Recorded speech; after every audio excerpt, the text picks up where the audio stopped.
program ya Timvetse kuchokera kuno ku MBC ndipo ndine blessings kanaje tufati kulandireni konse kumene muli nthawi imene intimate makhato kambirana nkhani zosiyanasiyana zomwe zochitika Malawi kuno cholinga tizimvetse bwino nkhani zimenezo program ineyi ya Timvetse ena tamvapa kumati program ya Timvetsetse ife timangodula Timvetse kuti nkhanizo zachitika ena kukamba kumati zimvetse bwino ndi program yake ndimene simakhandeka ndi makhandi akuluakulu angapo ndi program kwamba tini Mr.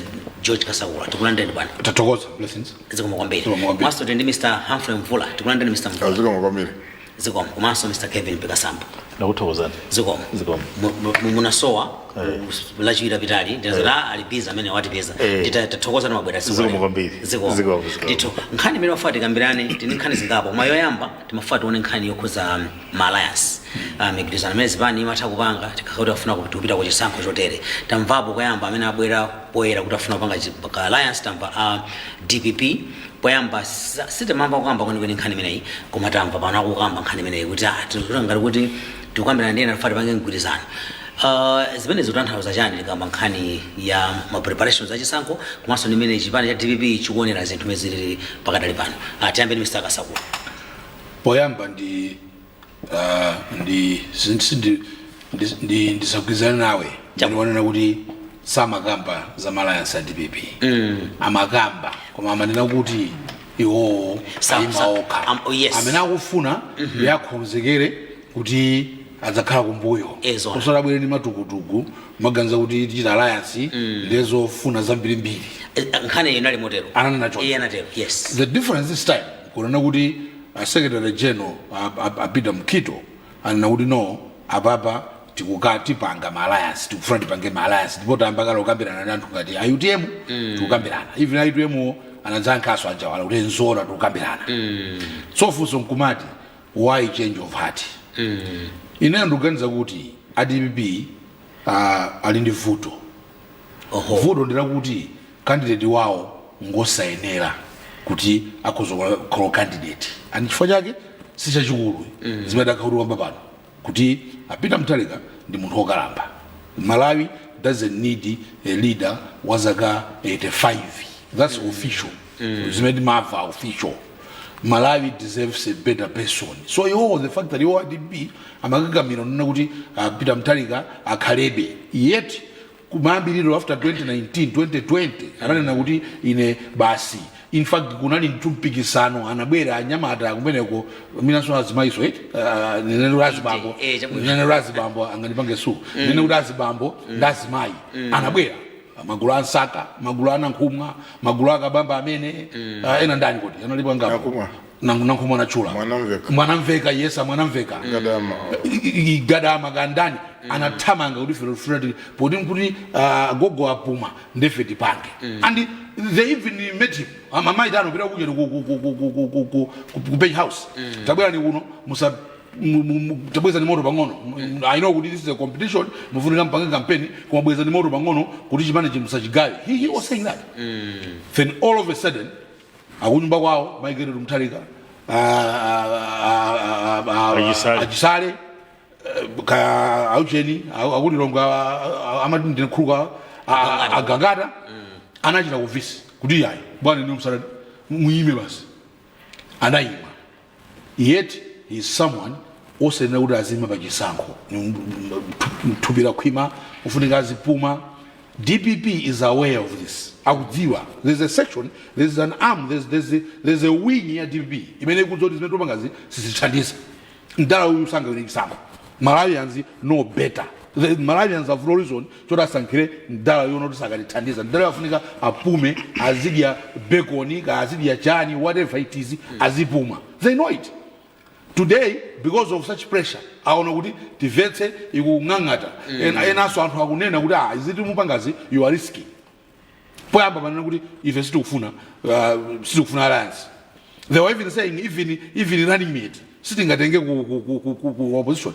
understandably so because they know that their candidate is someone that cannot be relied upon if atu 25 tubirika khwima the next thing munthu ukhawa madwala kaya umatani ni mmene zilili suti kuwanena koma mmene makhalira moyo mmene dziko lino lizalisiye one day and the higher the number of years the more likely kuti masiku ako atsala pang'ono. This is a fact of life. It's a fact of life. Nobody can take record for saying it because it's true. So the DPP is recognizing that. That's why I'm not know if you reanimate the Kawatu. I'm going to when as a Japan is a Kaula was under president. Today they are saying Jibange alliance. I don't know what type of alliances they're talking about. Kutigodi Gogo. Our Sudhapo. Kutibodi Masuka Gadali, we still have 4 months.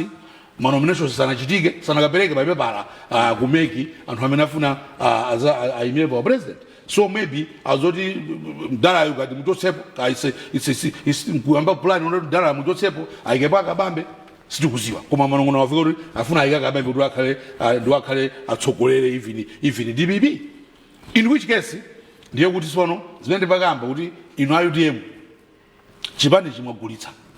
Mwagulitsa ni silver ni golide chipanichi chimene wake malemu chilima mwagulitsa munthu honorale wa DBB akabwera umeneko akaunyengerani angapo nkopanga konvinsi upita ku convention nkukawina for mwina amadisha zambiri today akunena kuti akhozokhaso candidate wa DBB then we wrong when we are saying kuti UDM chipani mwayipangiso penyo sizimotera kusachicho simaneshoka amadine na yosuka kabeza menezo iwe chani iwe tikupangasa kutu zilizoona kuti chipani akabambe aliyisa pinyoro.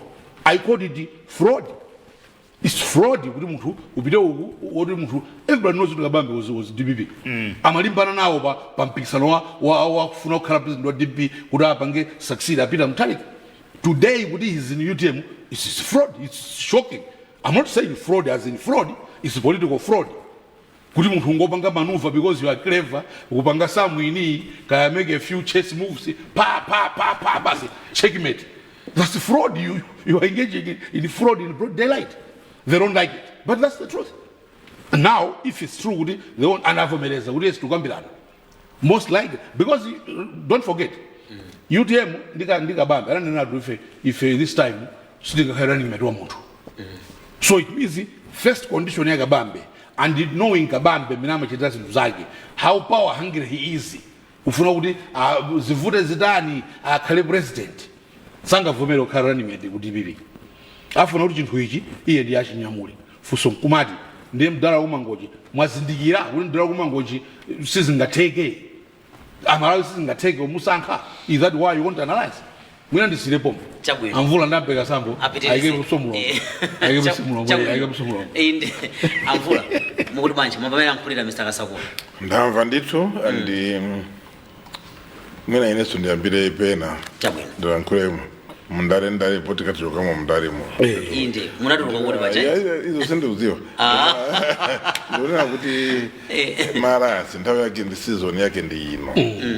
Kuli alliance akhalapo mwina ndiyambe kunena kuti ndikonzebe chiyambe cha alliance amene anayamba kulankhulapo za alliance anali akabwira kuti ife ndifo konzeka ngati wakufuna kuti ikhale ndi alliance ya MCP ndokonzeka koma aziwe kuti alacho abwere kumbuyo kwa MCP so sidamveso kuti akambira napo zafika pati za iwo koma izo nangozichula kuziwa kuti anayamba kumasula ndawo DPP pa nthawi imene samachula za alliance pano ndi abwera ndi ndondomeko ufuna kukhala ndi alliance made namvera mkhido kuthandiza kuti mwina zimene zakhala zikulankhulidwa za former president kuti awakulawa mwina za Africa it has now dawned on them kuti akunena zona anthu wasuda kuti kwana akunena they are saying the truth akunena zona ndi kuti zibwera pakati kuti manena kuti akabambe mwina achitenga chipanichi kuzera ndondomeko ina ndondomeko yake nditi yarasi mwina ndiyambe kulankhulapo kunena kuti ndi zoona kuti chipani china chilichonse chimene chili Malawi muno chikafuna kukhala very sure kuti mwina chizadusa masankho first round ndipo ino mwina kuganizirapo ka alliance chikankhale mungakhale ndi anthu anu mwina kuti donkha muzaduse zikhala zovuta komanso ndizoona kuti zipani zimene tinganene kuti Malawi muno zipani zazikulu ziwiri basi MCP big party ndi DPP so there can be no alliance of anybody ngadana sikhuza zipani ziwiri sikukhala alliance yoti mwina inganunke kanthu chikuti tikanena za mabloko ADPP tingachulire kuti ku Southern Region kuno mwene ku Roma Belt kuno ali ndi mbumba kunena kuti ali nayo mbumba 1.4 million voters aliko MCP ali ndi chigawo chapakati ali nawo 3 million chakuti anthu amene tinganene kuti amene ali mtumba mwawo amene angakhale mtumba mwawo possible kukhala so obviously awawa ndi ali ndi control zipani zina zingati kuzichulira kuti kodi the strong the third one ndi nanzatu UDF ngakhale pano UDF simene inalili kale koma at least because chipani cha UDF chili ndi influence pa ka ethnic background ka anthu amene ambiri amachokera ku Eastern Region amene ali chiyawo ena yawo Kristu yawo achisilamu so asilamu they are scattered across the country apart from ambiri amachokera ku amene mukuzonena kuti awa ali neso mbumba imene angayime naye kunena kuti cho so you see that MCP ndi block yawo Central Region DPP ndi block yawo ya ku Roma Belt ma district 4 amene mwina anthu ambiri amayima koma amapaka support chipanicho then UDF ali ndi block yawo zipani zina zonsezi simungapase malo amene anganene kuti ifeyo we are strong here and we are assured of this population ingabwere kwa ife Chirima had his own following from home amukalasi basi tu za economy achichora buzira nkula ndichitu madongosolo koma kuti ankule ndale alibe because he ended up with the flare he ended up with that small extra something kunena kuti anthu kunena kuti uyu munthu walankula trapa timsatire he's not Chirima. No, he's not Chirima. He's not Chirima. Chirima was a stage actor. He was somebody who dramatic. He was dramatic. I could go up. Yes. We bendera wikuiza kuba zibendera. Wikuiza manager. Mwari yesi kumva kuti muntu yu. Male maluso. No. Muntu yu kwa ndi muntu ndi. You somebody. I mean, endowed in the special skills somewhere. So, and who are mineral reporters. So, tikikula Malawi. Anthu ambiri amene afuna kuti apite kusogolo kande DPP MCP afuna akhale ndi enache somebody who can bring in some small value for them to be very sure kuti adusa first round kayakazikangana second round koma kuti mwina adusa just first round all akhala ndi mwayi woti akhale abwereze koma ali bwino so kala kafunika now matems amalasi ayena ukhala echipani mechi chachukulu bozi mukababiri wakaima kuchikwara mumayima behind a party you can be 10 parties you can be whatever number but you pa box paja pamakhala president wa chipani chimene chili chachikulu so zimene ndalankhula mkidyo ine George ndi zanga apa zinandidabwisa I don't think that is the popular opinion. DPP. I don't think and what DPP wangavumere kuti apange the youth leader wao ya Britannia akare running mate. Or kuti asakare ipando kwina uri wose. No, running mate mutano president is I don't know how they don't want to put it kuti mutu akare so now they were prepared to how we akare mutu. I don't know what they meant and they seem to kujua kuti angavumere kuti mutu akare vice president. Or I'm just say I keep a winner. I mean alipo palibe mutu amene ndikumona kuti ari chikoka aribe somebody amene ndika wow factor kuona kuti muntu yakabwera uyu atembero za zinthu zoti zikhale zabwino bwino so it will still be very difficult so tione kuti kodi apita mkito zimene analankhulazo analankhula motumidwa or anangoziganiza okha or anangothodwa kuti akuluakulu the truth has now come to dawn kuti ife sitingapite ndagogowa kuchisango kunena zoona sawo muntu manena zoona koma zosakhala zoona pa nkhani ya ndalo.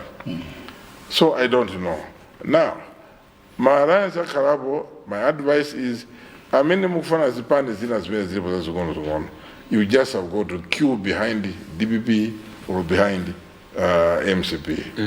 There's no way you would go to MCP and tell them kuti ife tifuna to join in koma tifuna nsogoleri you sakhale chakwera is the trump card, and the trump card imene muyawujani yako MCP is the best leader they have, and there's no way this party is going to throw away the winning president kuti akhalipo muntu wina in the name of an alliance. That can't happen, because even those alliances they're high risk, because muntu yakawina amaendera constitution, he can choose to form his own party. If it does what up, atachitira pa bingu anaima pa chisango and under UP analuza kwambiri even behind kamlepo. If it does atenga ngati presidential candidate anawina anangokhala waniye ndi UDF ndabela anataya zapezeka kuti watisiya chira muna mamputa runamusoni malimbana naye mafuna kuti mkhale president nuyo pamene president watha mafuna mzimpanga control yoyi fakana kutawani he was right. Izo ndizoona kuti muntu yoseta msunge bwino ifeyo koma uzindikire muri atubera kale foreign minister yeye panda toseveti mafuna maudino so kuti sinanga muntu ja ade munampasa cabinet kuti cabinet ikhale iyi iye imene sinampasa cabinet simampasa cabinet anapereka cabinet anapereka cabinet iyeyo adapitisa cabinet muja anapezeka kuti anthu amene wosorendwa amene mudumbere manager munalibe ulendwa poya munalibe ulendwa Lilian Patel mafuna ikeda these were the periods at that time. That's the cabinet that done get na ichidu. So at least you'd have maintained 60%. Akanafuna polisi aje. Arako ina ni jomba yo ipa. Mukafuna banga dalili prerogative ya bingu sanga cabinet. Yeah, because ndanga what does the law say? What does the law say? Mama Marian. Baramuro, amanena kuti. Ndio kunena ndikuti mundu akafanya ngada kutawaliri. Mundu akasankiro ngati president amaendea constitution. You know, it's very clear. Exactly. Kumuna mundu yo tinamuitana memo kuti iwe memo ubwerati kuno analibe ndi copy memo analibe ndi copy lilose alipo wino wake panopo ali kumalawi kunoko ndifuna iwe uziwe zimene George ndizako Kapalamula. Yes. Kapalamula anali special assistant. Kapalamula anali wa police. Ujanali ku intelligence. Inde amene special assistant wa bingu. Iye ujamaa katenga ndalama kwa mruzi 1.5 every Friday. Zoto kaile. Izo mapili ya ngoto kampeni zako nanga iwe uribe. So anaumenya ni njomba. Anatimenya njomba. Sijue ndikunena hapa, that's the point I'm raising kuti it is very difficult kuti mutenge president mumpase wakuina in the name of building an alliance. Chukwa inyo candidate wanu mwini nayo ngwachape chape. So ndikunena kuti DPP ngati akunena zoona, I don't know how they're going to do it kuti apange the YouTube president wao ampase kandi muntu wina even Kabambe kuti ampase Kabambe sana siyade bwino sana siyade bwino ngokuya. I'm very sure kuti if Kabambe was president wa DPP nkuwina azawana azabanga zabingu if it doesn't want so from a political point of view it is dangerous.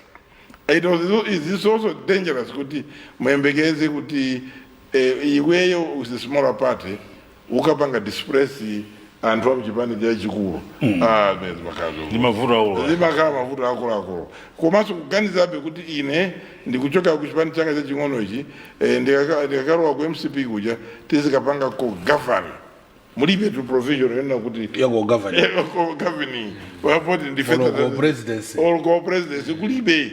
So anthu akamapita zi maransi they must be very clear in their minds kuti they shall be akaima pa chipani china chake either MCP or UD or DPP.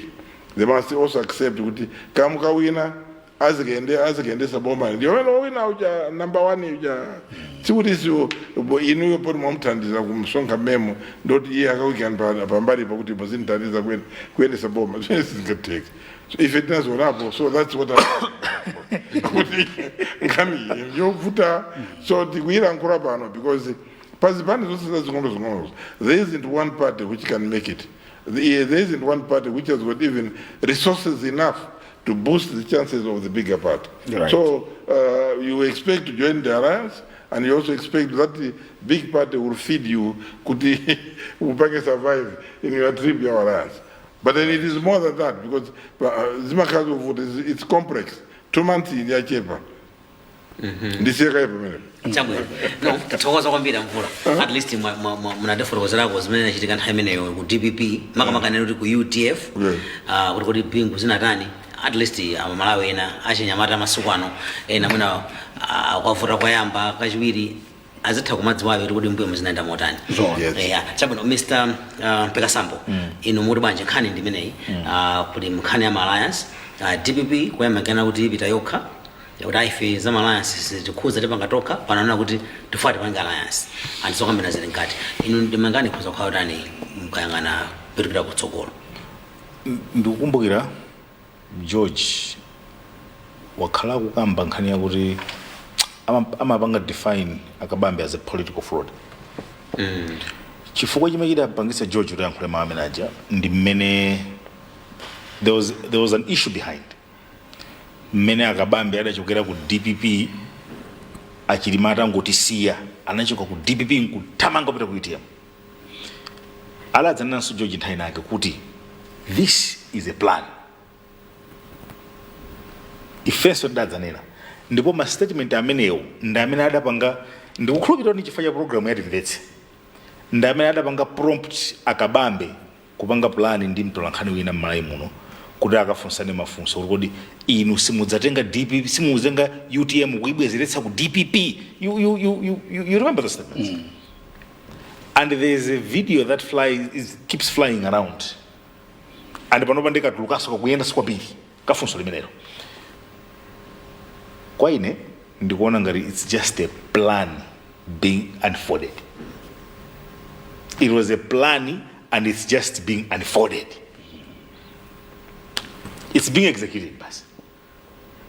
They wanted Kabambe to lead the DPP, chifanya mavuto ena kumene kuwena sana kondwere anthu akale kale aja akina Chapunda akina ndani sana kondwere nazo. Punaleka commotion. And then Kabambe says he feels hot there. Murumu Muja felt hot and then he got out. Taking advantage of the death of the vibrant Kirima. Basi piloma kujakuwa chinyamula chipani chija. And here we are. Okay. Nkhani yanga yachiwiri ndi yakuti kodi olwatati akumana nkupangana kwa ine ndikuona ngati onsewa mukayika pokha ndi nkhuni zaminga. Nkhuni zaminga madala samanga ntolo mtete oho George nkhuni zaminga samanga ntolo susenzeka zikubaba mutu zimene akamba mvula basi ndi zitsanzo zakuti anthu awawa ndi minga zimene zizi simungasenze olomuta manga pamodzi ntolo kuti au mtengo ina wa minga nkhuni ina minga iyo yeso koda sikuika pamodzi ngati mjeri machitata pita kudondo basi kumanga ntolo kusenza umapita ayi sizingatheke kankhande nkhuni za minga samanga ntolo chabwino simungamange ntolo iyi ndikutanthauza chani mukayang'ana Kabambe ali nazo nkhani zawo ndi zimene zikuwapangitsa struggle kuti ali nayo mbiri yawo ndi imene kuwapangitsa struggle kuti ulo akapita pa msonkhano akamayankhula Amalawi nkumamva akumati koma tu ayi. So Kabambe is fighting two if not three elements.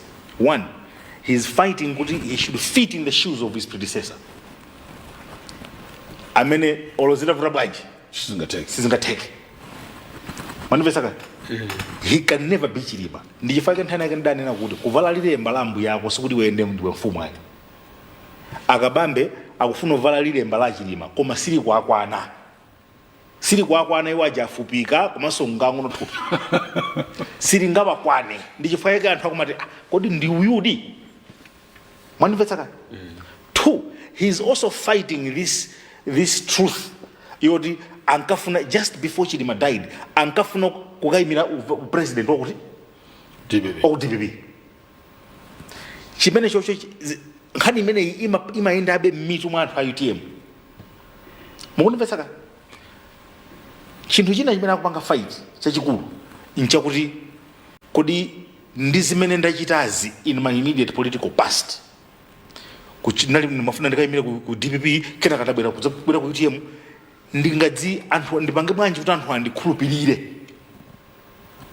Zinthu zitatu zikulu zimene zimayenda m'maganizo mwa anthu koma akabambe aja sangadziwa kuti pa nkhani zitatu zimene zizi anthu yawo akuniganizira chani ndikuyankhula pa.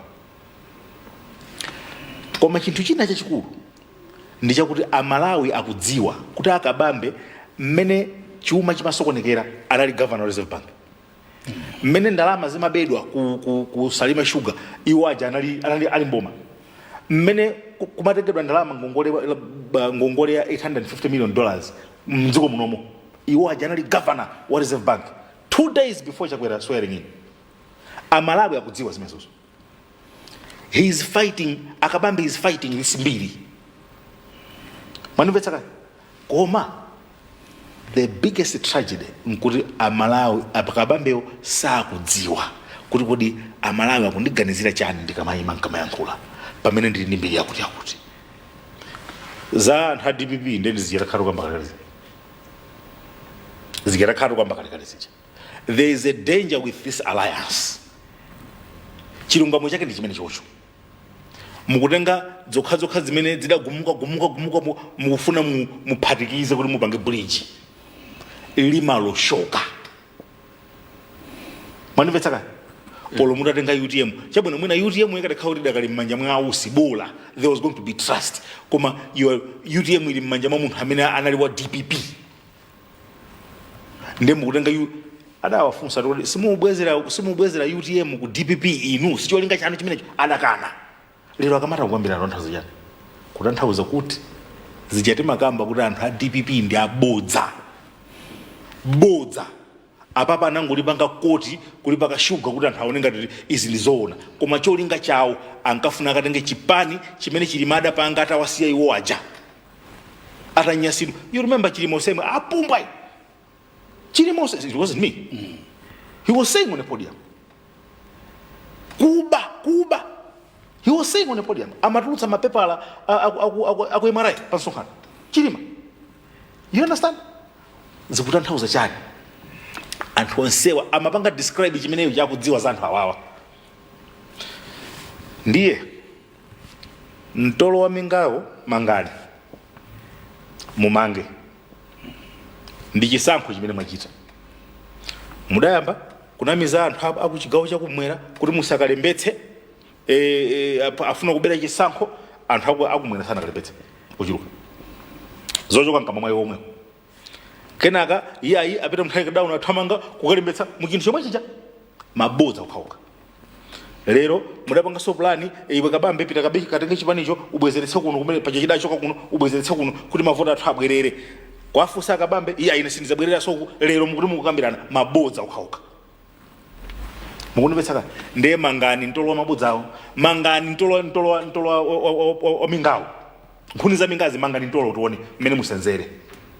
Koma ndimafuna ndakumbutsa Malawi. Manimva kale ndimafuna ndakumbutsa Amalawi kuti nthawi imene anthu onsewa ngakhala agawikana wina ali UTM mwina aliwo nthawi imene anthu amene wawa amalamulira dziko madonors adathawa mdziko muno. Donor aid kunalibe ku Malawi kuno. Nthawi imene anthu amene wawa amalamulira we had no dziko limene timagwirizana nalo ife, no foreign policy yoti tikhoza kuiloza chabwino. Nthawi imene anthu amene wawa afuna kugwirizana nawa ankalamulira mdziko muno ulimi unafa. Nthawi imene anthu amene wawa ankalamulira ndi anthu amene wawa amene anaigawa Eskom imene tikuti 450 megawatts pano paide kuna 450 anaigawa patatu. Kuigawa patatu osati kuti ndicho linga chofuna kuongezera magetsi wayo koma chofuna kuti ndalama tipange njira zina zofuna kubera ndalama za Eskom kuigawa kampani ya 400 megawatts katatu pa Zambia pompa pa South Africa they have over 1000 koma ndi kampani imodzi imene manganya over 1000 megawatts ku Zimbabwe over ife kunokoka 400 koka iwo mpaka na kufika poigawa kampani ja patatu ncholinga chokuti ukhalisiwo ukuma directors una aziba ndalama anthu ake ndi amene afuna kumangana ntolo apa pawo anthu amene wawo akulamulira amene afuna kumangana ntolo apa pawo akulamulira dziko lino 4.5 years ago sikale malubino amaphedwa muno si mathawiki osamva kuti wina wadudwa mkono wina wadudwa zimachitika zimene zomdziko muno amachita kukowera Amalawi akumbukire zimene kuchita chobaya ndi anthu amene wawo amene afuna kumangana ntolo lerowa amene amapereka kumadera kumidzi kumene kuli 80% ya chiwerengero cha dziko lino anthu amene wawo amaperekako 30 million kwacha kuti azipangira chitukuko mukunimvetsa kale yes athakuza ndi anthu amene zochipirako panopa no koma the most dominant factor is kuti kumeneko kuli anthu angati ndipo kuti zofunika za anthu kumeneko ndi zochuluka bwanji anthu ake ndi ati ndi amene wawo CDF tikuyika mbayi lero it's performing wonders m'madera kumidzi anthu amene wa Malawi akulamulira ndi aja amatuma anthu ena azinzawo kuti azikaba ndalama azikabera alimi fodya azikabera alimi mbewu mukumbukira muno amagula soya kwabera alimi after munthu kulima kwa miyezi 3 zimachitika munthu kulowetsa 1 million in a growing season nkumakarutsa 600,000 making a loss after 3 months ntchito mmene imavutira yolima yakumidzi Amalawi amene tili kumudzi tikumbukire zimene zonso ngati lero tikugulitsa 800 ka 1000 chakuti soya tikumbukire ndi anthu amene wa amene amatibera soya aja ndi anthu amene wa amene adapha adimaki ndi cholinga choti adzituma azibale awo adzipita nzikagula mbewu kwa anthu akumidzi anthu ake amene wawo lero Amalawi kumene mukulimanso kufoti kwakonzedwa irrigation scheme mudziwe kuti anthu amene adayirekerera irrigation scheme yanuyo osakonzedwa intake yake ndi anthu ake amene wawa chifananibe nazo ntchito makolo anu amene mukupita ku ananu ali ku university ndinaona dzana achani Laws Board yes akuti tsopano kufika pa 34,000 yes 34,000 ana otapite ku university 34,000 ndinayankhula nawo asiwo andani awa apwerekere he confirmed panopa tifika tikuthamangira 34,000 makolo ana amene mukudziwa kuti ana anu akupita ku university mukumbukire kuti likadakhala 4.5 years ago ana anu bwezali pakhomo chifukwa cha kukanika kupanga ziganizo George amanena kuti munthu uyu wakula wakhala kuna kuti munthu uyu wakula kukanika kupanga ziganizo zokomera Amalawi limene ndi tanthauzo lenileni la ndale nde awa lero akuona kuti mtengo umene anyamula oti atsitsire papaya umene mtengo wake ulitsidya ilo ukufupika lero lafuna asanjikizane okhaukharu auje pamwamba pabwera andani akabambi kaendani koma afuna asanjikizane kuti ukhanga kuti kamtengo kakatalika koma akumbuke sanja ya babulo adagwetsa chakuta makumbuka eko basi ndipo ataigwetsa unabwera zilankhulo zosiyanasiyana ndipo ataigwetsa onsewo amene ankamanga chimene chonse ankamvana makizo ifayeka ankachita zinthu zosemphana ndi chilungamo mwandimvetsa ankachita zinthu zosemphana ndi chilungamo chifukwa lero tikudziwa lero tsopano kuti ndizotheka kulamulira dziko ndizotheka kumanga nsonse wa M1 osapha munthu ndizotheka anthu aja amaphedwa amakhala chothawa nkumapanga ma demonstrations kumalemba kalata kuboma la olomwe la dziko la olomwe kuti mutilole tikakhale ku Tanzania tichoke tonse malubino mdziko muno lero anthu amene ajawo nkumalembedwa ntchito ndizotheka tadziwa lero ndachokera tadziwa ife lero kuti soya tikhoza kugulitsa nkupanga phindu mtedza anthu akhoza kulima mtedza nkupanga phindu kukolola nkukagulitsa nkugula njinga ya moto nkumathandiza pa tadziwa lero ndachakwerawo ayeni amange mtolo wawo wa nkhuni za minga tione kuti asenza bwanji tifati kudziwa kuti baibulo lidatiuza kuti nsanja ya babulo adagwetsa chauta ndipo anthu amenewo sadamvaneso ayi aliyesa amayankhula chiyankhulo chake ndilekeza kwambiri chabona tathokoza kwambiri Mr. Mpekasamba ndofuna timalize nkhani imeneyi timaliza bwanji Mr. Kasakula ineyo kuomba mkora kwa nkosavuta ndikwauza Malawi kuti ku DPP kuli chilambalala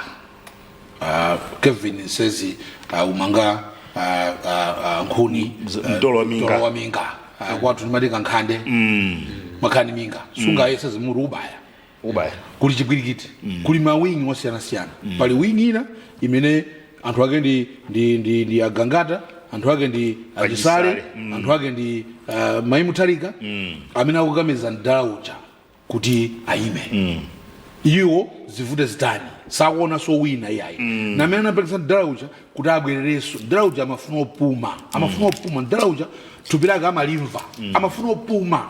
That's why kunali mpikisano ku DPP onna kuti koda apanga succeed ndani ndalaucha because he told them kuti ndifuna ndipume koma achisale maimuthalika anthu ngati agangata anabweza. Why?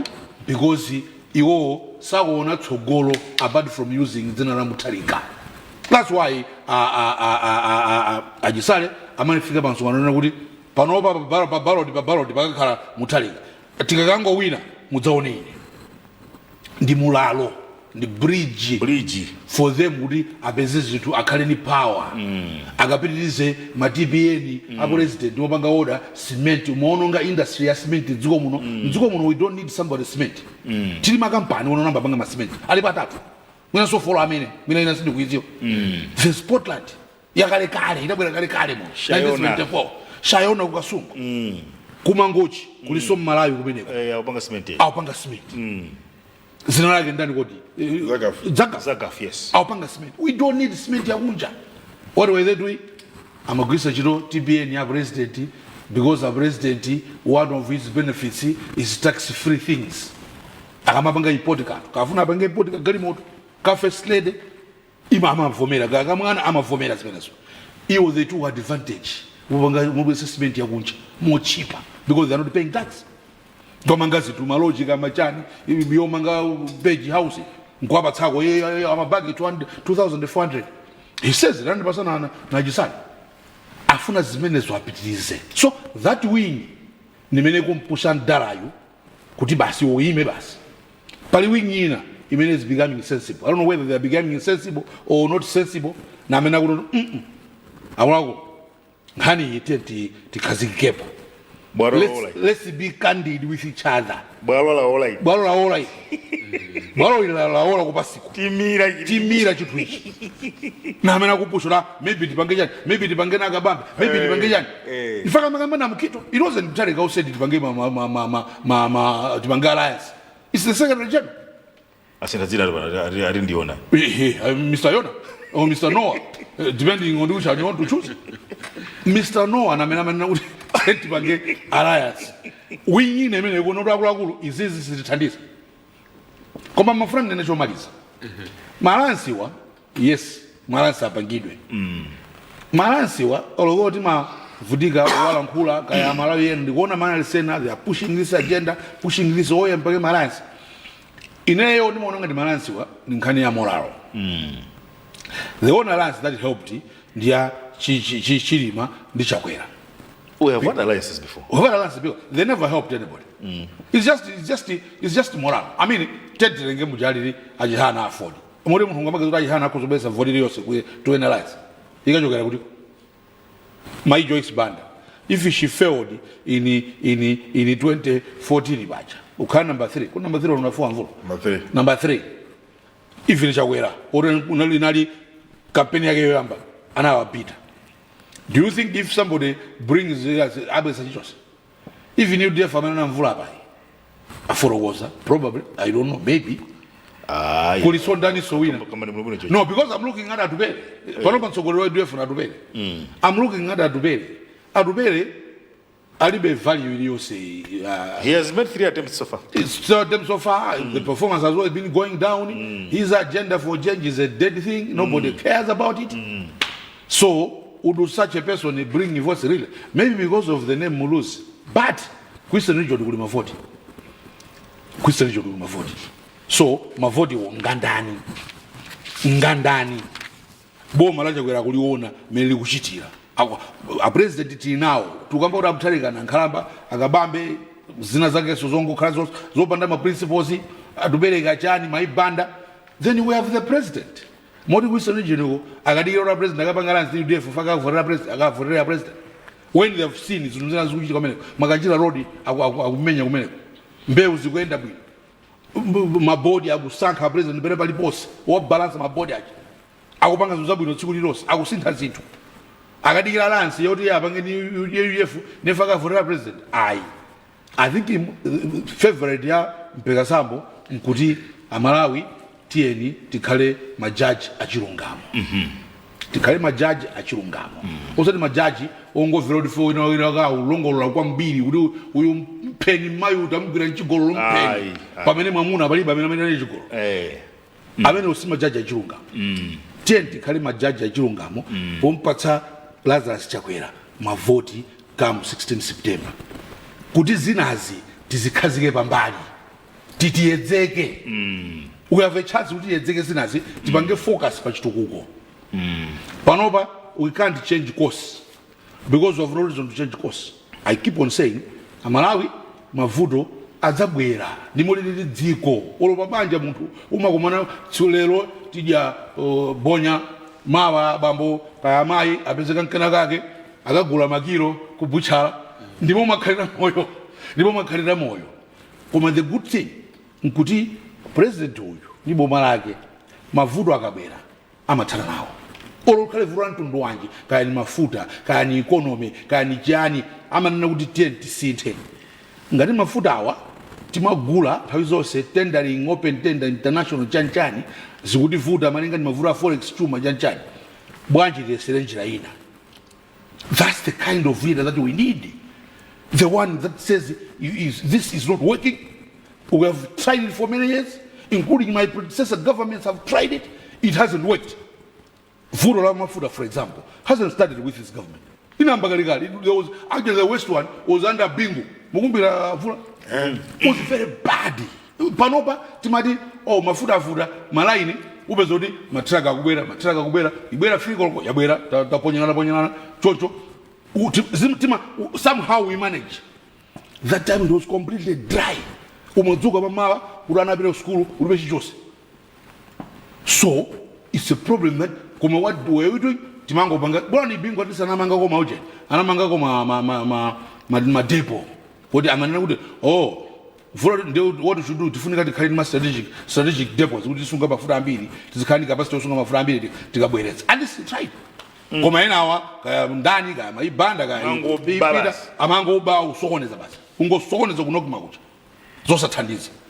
So awawa tayedzeke in fighting in DPP kulima winga mbili some people have lost trust in mdala kumangochi understandably so pameneka gulukene kafuro mdala yobasaime kango mukhuruka basi umukhuruka mdala ungodzukapo iwe ndala iwe kumene kuti bweresa abusa no not even abusa tibweresa ngoma sinodi basi watenga ntwaje basi umauza mgali moto mucho kumeneko muzika nakuti nachokera mpingo akuti muzika nachokera mpingo akuti anthu anga watenga pamsika kaya mwangona mwani muti ungotenga basi tedibire kumangochi tikambuse ndalacho basi ndalacho dresses up ine necktie basi jacket madam pambalipa kupita kumeneko khala basi sije kuti sinkhoma sinodi ankoma zola kulakulu nkoma yakuti angopanga zimene. Now if they are doing that in broad daylight and they are even telling you, even if you're a crook,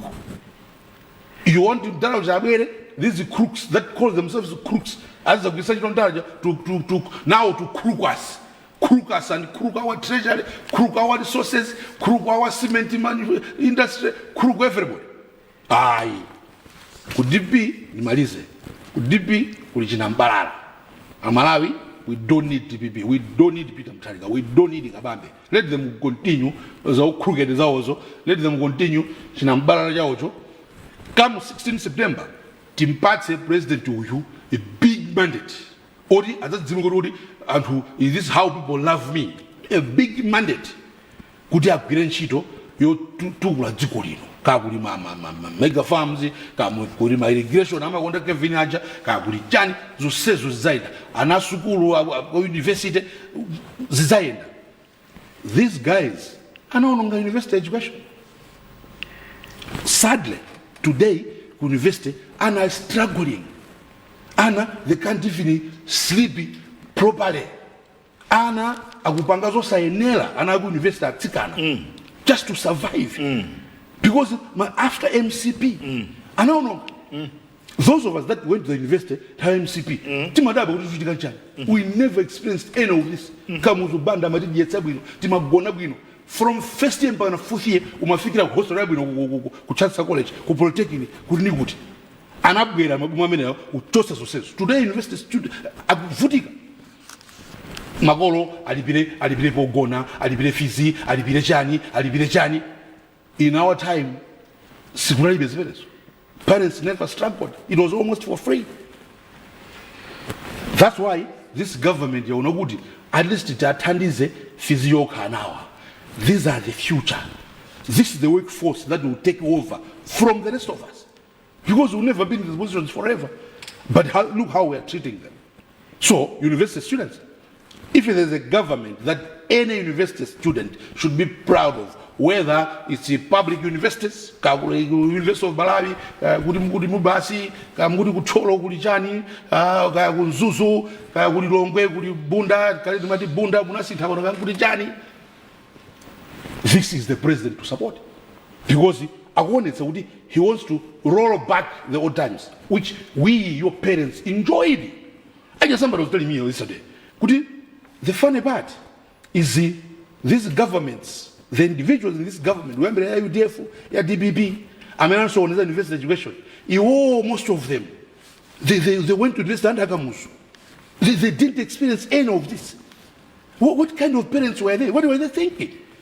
If there's something that you need to subsidize, that is education, university education. Because you're training future leaders that are going to take the country forward. What do? We make the kids suffer. University kids are suffering today. Survive. If I was born today, I would survive. It's so difficult. My parents wouldn't have survived. Couldn't have given me couldn't. But Kamuzu, under MCP, gave me that chance to go to a university, a village boy. You walk to Chancellor College, the first thing they do is to give you a room, a proper room, with anything there. Library, Chani. Today, DB government, UDF government, Anaononga. It's this government that is trying to say, let's bring back to Tentambila district of Fiza now, there's that Tandiza, Mpaganwambisa loans the body. It's just helping them. More can be done. Why am I saying this? Nimalize. It's in broad daylight. Let's isolate 1, 2, 3, 4 sectors. Growth sectors. So agriculture, tourism, mining, manufacturing. Agriculture things are happening. Comes. Tourism things are happening. Mining nemusanene. Yes. Mining nemusanene. Kwabezeka Vindalama and coincidentally. Kwabezeka kumuzwa kwa president. As if God is telling us coincidentally. Muzwa president kwabezeka Vindalama. So why would we change? God blessed us with Chakwera. And just to show God is a blessed person, what happens? In his own area, future, that's what you know. To me, that's a message from God. Let's Malawi, let's not Sabangeza Chibwana and bring Chibwana back into government. Chibwana is Tomboland.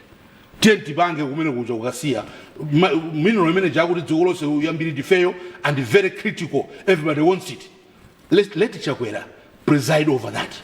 mpaka na zibwere zinamazwa zibwere tizione in our lifetime. I'm sure God is going to give us life to see kuti tizaone vinavyo vibwere but chawera must be the leader.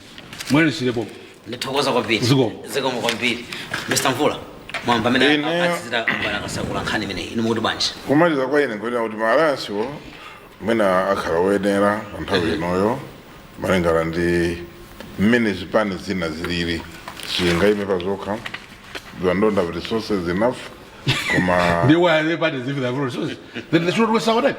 yeah, but after all Johanna ndavomera They should go and register the parties. They will waste of time. We're going to continue, Mr. Mvula, sorry.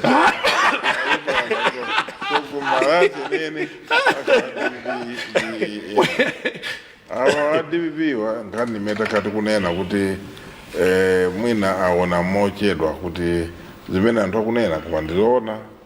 So look, they still have got 2 months to rejig themselves kuti azikeso kuti kwazitorere naona kuti kotenga pange mwanyi. But for them to reach an understanding within these 2 months, ndokhulupirira kuti mwina ziwavuta.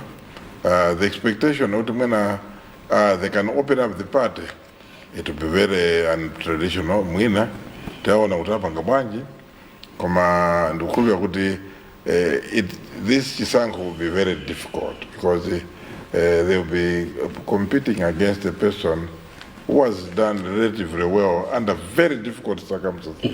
Mavuto kwambiri. Wamuntu uja within difficult circumstances wachitako bwino. He will have something to show. As much as you can ask a question, wapanga chani, but then you just have got to go out and look for what muntu uja wapanga. And I hope kuzera mo kaba TV you'll be able to show what Chakwera has done kumeseo kwa agriculture, mining, tourism, manufacturing. Ndizo ndo zambiri policy changes zina policy changes zikuza kutithandiza kupita msogoro some. So mwina and that's what we can look at. Maalyansi, they should not create a lot of excitement because boma limaendesedwa kuzera constitution ya tusina pake recognize the existence of Maalyansi. So anthu amene angakhalire maloto a Maalyansi aziyembekeza kuti amene azaendese ndamene akakhale pa ballot box ultimately ena you be behind him. There's nothing like co-presidency or co-leadership of a country. So and it is very clear. And to expect that because of kugawana nyama ikuti zapanga makuti zakandi makuti machirika chikwa zambiri zikapita kumene zivakhala prerogative ya president mene alipo panthawi pene yoyo.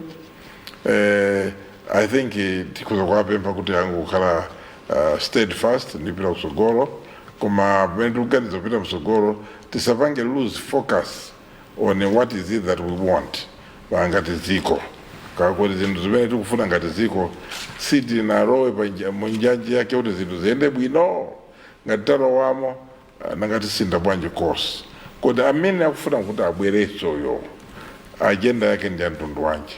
Is this person or this group of individuals agitating for change? What change? Si atiuze fair Malawi ife tikufuna akanda DPP kamala nkula azinena atu kuti tifuna tipange. We want to do them better. But if it is a question of saying we want to continue where what left off, ndengos chikupenda bena siapo panali panasese nditu onena kuti plundering was the order of the day. And amango gawana kama gawana boma agawanapo kandi nyumba ibadura bisongo inango khala ngati sopano zopanga pene mungafunire kuti ayi tizikatola kupena kuti kufuna ndife. If it is driven by greed kuti nafeso ndi nthawi yathu yoti tizizadya misongo ya Malawi deta Malawi tikhale ochenjera tizikhala tikuziwa kuti tikufuna kuti chizachitika tichane kusogolo chifukwa akabwera pano sikuti azabwera bwino yayi azabwera ndi nkhanza kwambiri komanso azabwera ndi njala kwambiri kuti 5 years ya kuzakhala njalo sema 7 so ndikuti zaononga zinthu zambiri zedi yoko kantima so ingazisiye pamene pa nkhani ya Maalyansi. So Maalyansi there's very little to write home about. Chimene ndikaone kwa ine kuona kuti chikuchitika ndi chani. I mean there is a storm in the teacup. Kuti chubwi kuti anthu ongolankhula zinthu koma zosakhala kuti mwenazo zilibe traction sizikugwirika zonena kuti akufuna apange chani. No, I don't think they're able to. Chabwino tuthokoza kwambiri Mr. Mvola. Zikomo kwambiri. Mr. Mpekasango, mumaliza bwanji tiona kuti nthawi yathu yapita. George ndi Mvula akambapo kwambiri nkhani za alliances ndi zinzake. Koma ineyo ndimafuna ndi pemphe amalawi ochuluka. Koma poyambirira ndipemphe anthu amene amamveredwa kwambiri mdziko muno amene ndi anthu achipembedzo kunena kuti sitingapeze mtendere uliwonse umene timaufuna pa zonse zokhumba za anthu a mdziko muno, kaya pa za umoyo, pa za maphunziro, kaya pa za chilengedwe, kaya pa za chuma, kaya ndi magetsi. Sitingapeze mtendere yankho lililonse limene tingalipeze mwachitsanzo kuchoka 1994 tipange analysis ndipo tikafuna kupeza yankho la chilendo tiyeni tigwiritse ntchito chilungamo. George anafotokoza nkhani imene ndimayikonda kwambiri yokhala oweruza chilungamo. Chifukwa chani? Chifukwa zimene zikuchitika pano panza kuti akutifotokozera choyipa koma sakutiuza chimene chidachititsa kuti choyipa chibwere. Pamenepo mpamene ndikuona ngati atsogoleri a mipingo akulakwitsa. Tiyeni ndikukamba za atsogoleri a mipingo chifukwa kuti ali pa number 1 pa anthu amene nzika za dziko lino zimawamvera kwambiri. Kenaka pamabwera mafumu, kenaka kamabwera kama organizations ena, kenaka musimu madzabwera anthu andale. Koma ifeyo amene timamveredwa kwambiri anthu a mipingo, chonde mipingo yonse mdziko muno, chonde tiyeni tilalike zokhala oweruza chilungamo. Ngati cholinga chanudi nkuti amalawi apeze mayankho amene akuafuna pa miyoyo yawo, pa zokhumba zawo m'madera akumidzi kaya kuti magawo onse a moyo wa munthu. Chifukwa amipingo amayang'ana kwambiri nkhani mbali ya uzimu, koma mbali yawo kunso akuyena kuyang'anapo. Ndifaye kumatuka makalata, ankhoma sinoda amatulutsa makalata, machalichi enawo amayankhulapo, mpingo wa Katolika ndajala atulutsapo mpano aja. Koma tiyeni tipange thorough analysis. Osati kungokamba mbali imodzi yokhayi kuti apa zikuvuta lero chifukwa chakuti apa pande kuti forex kulibe zikutivuta zinthu zakwera mtengo. No, tiyeni tifotokoze ngati mmene amachitira dokotala vuto ili likubwera chifukwa kuti chakuti mpata chitika zakuti ndiye kuti tikonze imwani mankhwala akuti chimenecho ndi chilungamo. Ndipo tikatsata njira imene yoyo tipe amalawi apezadi mayankho amene akuafuna, amene ayamba kutuluka kale panopa. Manimvetsa kale ndiye pali mafunso ena ake amene kana anthu a mipingo kana ndi mafumu akuyenera kuthandiza kufunsa nzika za dziko lino. Mwachitsanzo, kodi mvula kuti yambese kugwa bwino mdziko muno tikuyenera kupanga chani? Ndipo yankho limene mudzipereka anthu a mipingo kana ndinu mafumu kana ndinu ama organizations likhale yankho loona. Kuti tikhalenso ndi mafactory mdziko munomo kuti ana athu ayambenso kulembedwa ntchito akachoka ku skulu tikuyenera kupanga chani? Yankho limene lidzibwera kumapetoko likhale yankho yake la chilungamo. Mukundimvetsa kale? Kuti ana athu atipititse ochuluka ana kuma university tipange bwanji? Pamenepa nanga kuti kodi timangenso dziko limodzi chimene ndikutanthauza ndi chani? Pana kali pano mukayang'anitsitsa mdziko munomo, pa Chingereza amati kuyang'ana ndi maso akuthwa. Mukaliyang'ana kwambiri ndi maso akuthwa dziko lino muona kuti mdziko munomo muli mayiko awiri, dziko la anthu olemera ndi dziko la anthu osauka.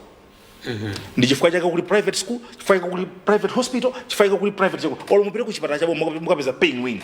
Zimene kunalibe zimenezo. Ndi chifukwa chake mukupeza kuti ana 80 pa 100 ali onse amene apita ku university akuchoka nsukulu za private ndi nsukulu za town.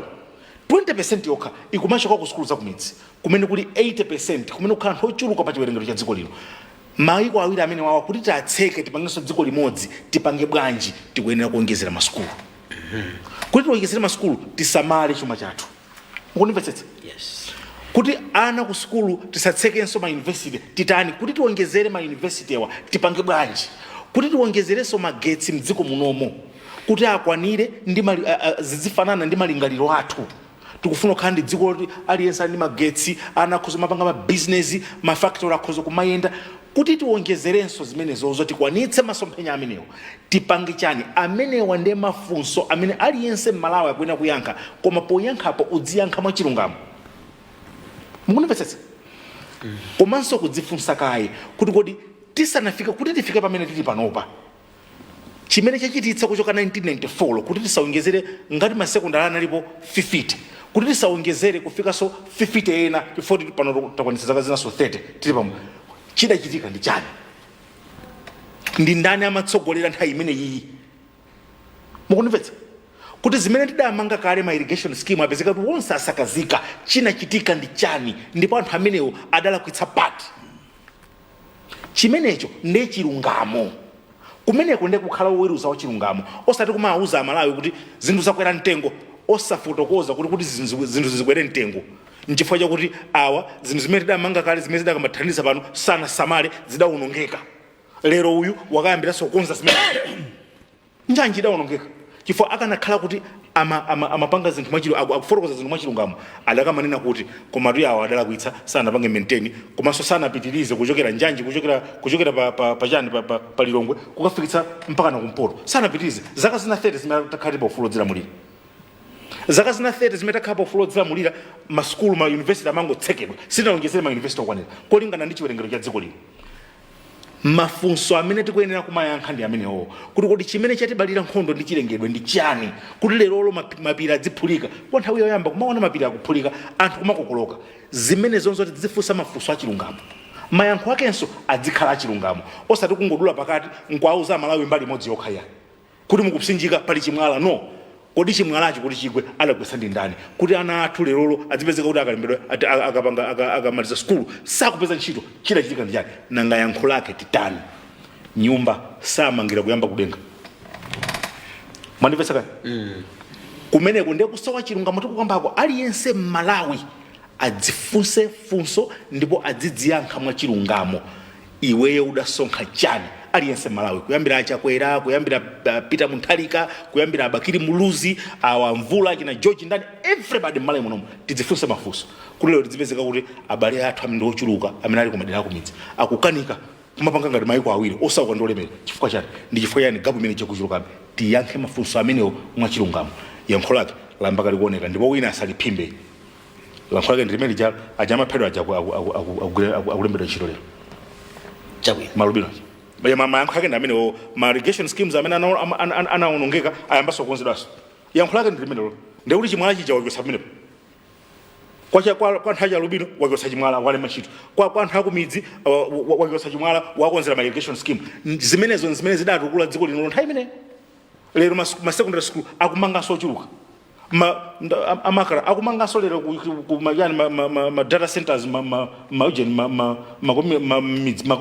constituencies zimenezo ndizofunika musaphimbe zimenezo m'maso mwa Malawi osaphimba yani osaphimba ngati munthu walakwa kaya ndi ku judiciary musamubakile ngakhale Ambuye Yesu adakwapula anthu ntchalichi chifukwa adapanga cholakwitsa atsogoleri amipingo muli ndi mwayi mdziko muno anthu amakumverani auzeni anthu zoona pa zimene zidachitika kuti dziko lino likhale pamene lili pano musauze mbali imodzi auzeni chimene chidalakwika auzeni kuti tikonze popera chitsogolo tipange bwanji zikumwambira ndithokoza kwambiri msampeka sana ziko program yathu imaliza pamene fika ngati nthawi yatha chabwino ziko kwambiri pamene tisirize program yathu tsiku lero program yathu Timvetse chokera kuno ku MBC nali ndi Mr. George Kasakula tikuthokozeni Mr. Kasakula ziko ndithu tithokoze Mr. Humphrey Mvula ziko kwambiri ziko ndithu komanso Mr. Kevin Mpekasamba ndathokoza kwambiri ndithu tateremu tasiriza muzakhale bombo tsiku lina tikabweranso ndi program ina ngati yomweyi pamene zakhaso tikukamba nkhani ziwiri zitatu zokhudza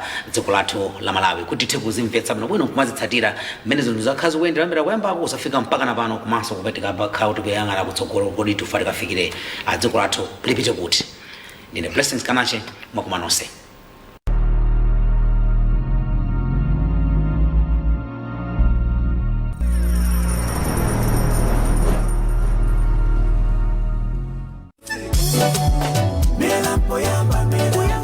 amene wadusa kummera mpoyamba samakabwereza akapita ku primary. Adindo ndi makolo mukudziwa kuti pali phindu lochuluka tikapereka chisamaliro chonse pamene mayi wayembekezera mpaka mwana kubadwa ndi kudzafika zaka zisanu ndi zitatu. Able. I am a Yankee. I'm able to ride. Calendar. Izitu ndi ntchito za mmera mpoyamba zomwe boma la Malawi ndi thandizo lochokera ku bungwe la UNICEF likulimbikitsa mdziko muno kuti ana athu adzakhale mzika zodalirika. Minofu ila ikukulanga A, B, C, D, E, F, G. Khalani tcheru pamene nthambi ya MBC yokonza mapulogalamu achitukuko ya DBU idzikupatsirani mapulogalamu apadera a mmera mpoyamba.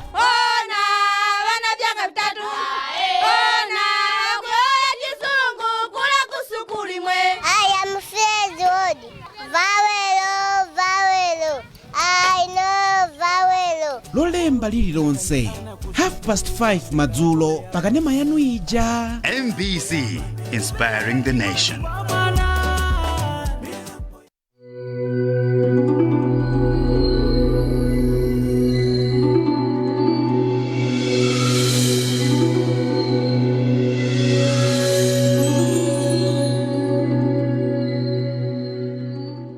Negotiations. Trump criticized how few American cars are on Japanese roads, citing safety standards. But some say that's not the only issue. This company, north of Tokyo, specializes in imported cars.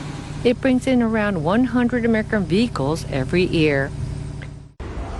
Because the safety standards are different, the cars need to be retrofitted before they're sold. For example, the blinkers need to be orange. Cars in Japan also undergo different safety tests. This one evaluates the impact an accident could have on a pedestrian, specifically their head. Over 61 countries and territories have a similar test. But the U.S. isn't one of them. As a result, some American cars need to have their parts remodeled. Although it looks simple, remodeling work takes time and labor. But that's not the only reason American cars aren't popular. One expert says U.S. automakers have failed to meet the needs of the Japanese market. Many U.S. cars are bulky and are not fit for Japanese roads. Poor fuel efficiency is also